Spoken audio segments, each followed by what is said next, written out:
Hello student, YDT classes में आपका स्वागत है।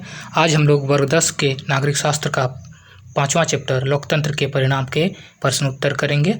यह पार्ट 1 है। तो चलिए वीडियो की शुरुआत करते हैं। पहला नंबर प्रश्न है, लोकतंत्र किस तरह उत्तरदायी, जिम्मेवार और वैध सरकार का गठन करता है।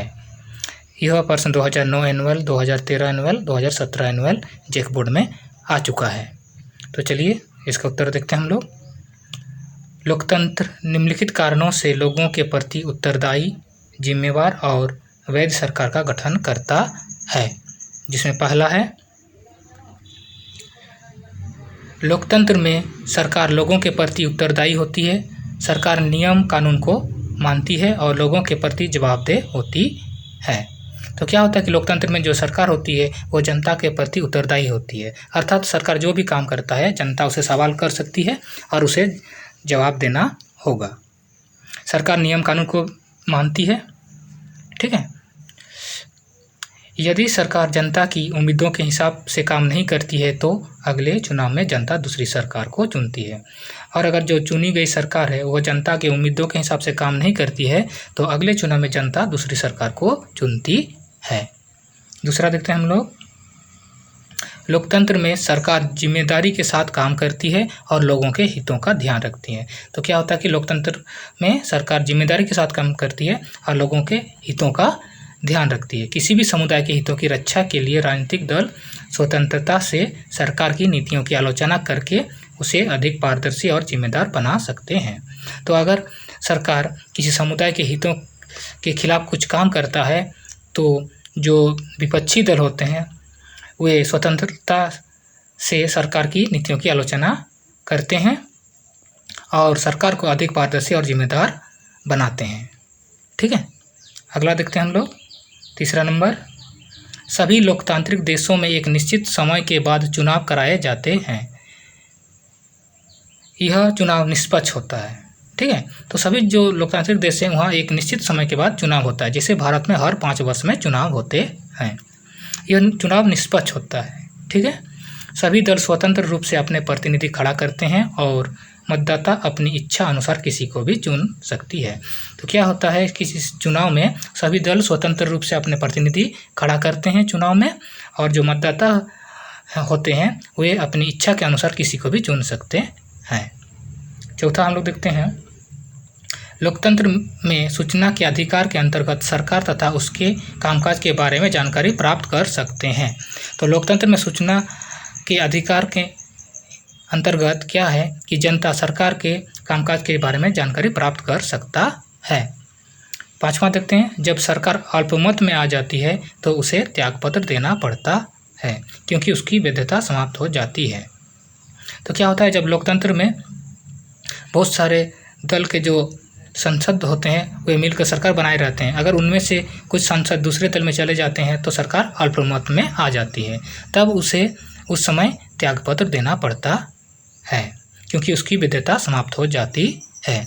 अगली सरकार तब आती है जब अगली चुनाव में कोई दल अपना बहुमत प्राप्त कर लेता है। उसके बाद क्या होता है कि अगला चुनाव कराया जाता है और उसके बाद अगले चुनाव में जो भी दल जीतते हैं, बहुमत प्राप्त करते हैं, उनकी सरकार बनती है। छठा देखते हैं हम लोग, लोकतंत्र में लोग अपने द्वारा चुने गए प्रतिनिधियों का शासन चाहते हैं। तो जो लोकतंत्र होता है वहाँ पर लोगों के द्वारा चुने गए प्रतिनिधियों का शासन जनता चाहती है। बिना लोगों का विश्वास प्राप्त किए कोई भी नई सरकार नहीं बना सकता है। तो इसलिए बिना लोगों का विश्वास प्राप्त किए कोई भी दल सरकार नहीं बना सकता है।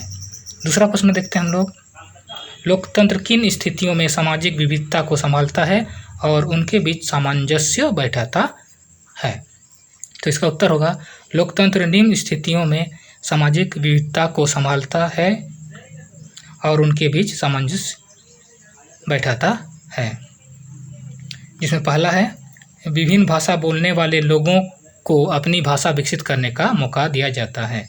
तो क्या होता है कि जो विभिन्न भाषा बोलने वाले लोग हैं उन्हें अपनी भाषा विकसित करने का मौका दिया जाता है। हर भाषा के लोग अपने निजी स्कूल खोल सकते हैं और अपनी अपनी भाषा को प्रोत्साहन दे सकते हैं। तो हर भाषा के जो लोग हैं वे अपना एक निजी स्कूल खोल सकते हैं और अपनी अपनी भाषा को प्रोत्साहन दे सकते हैं। दूसरा है लोकतंत्र में अमीर गरीब स्त्री पुरुष सभी लोगों को वोट देने का समान अधिकार है। तो जो लोकतंत्र है वहाँ पर अमीर हो गरीब हो स्त्री या पुरुष सभी को वोट देने का समान अधिकार प्राप्त होता है। तीसरा हम लोग देखते हैं लोकतंत्र में स्त्री पुरुष दोनों को अपना व्यवसाय चुनने का पूर्ण अधिकार है और कोई भी हो स्त्री या पुरुष वे अपने हिसाब से व्यवसाय चुन सकते हैं, उन्हें व्यवसाय चुनने का पूर्ण अधिकार होता है। चौथा देखते हैं लोकतंत्र में हर धर्म के लोग अपने धर्म स्थान बना सकते हैं और अपने ही ढंग से पूजा पाठ कर सकते हैं। तो लोकतंत्र में क्या होता है कि हर धर्म के लोग अपने धर्म स्थान यानी जैसे हिंदू मंदिर बनाते हैं, मुस्लिम मस्जिद बनाते हैं, वो बना सकते हैं और अपने ही ढंग से पूजा पाठ कर सकते हैं। ठीक है, अगला देखते हैं पॉइंट हम लोग पाँचवा, सरकारी स्कूलों और कॉलेजों में हर धर्म के विद्यार्थियों को बिना किसी भेदभाव के शिक्षा दी जाती है। और लोकतंत्र में क्या होता है कि सरकारी स्कूलों और कॉलेज में हर धर्म के विद्यार्थियों को बिना किसी भेदभाव के शिक्षा दी जाती है और सरकारी नौकरियों में भी किसी से कोई भेदभाव नहीं किया जाता है और सरकारी नौकरियों में भी किसी के साथ भी भेदभाव नहीं किया जाता है। अगला देखते हैं हम लोग छठा नंबर, लोकतंत्र में विभिन्न दल मिलकर सरकार बनाते हैं और सभी दल एक दूसरे की भावनाओं का आदर करते हैं। तो लोकतंत्र में क्या होता है कि विभिन्न दल मिलकर सरकार बनाते हैं और सभी दल एक दूसरे की भावनाओं का आदर करते हैं।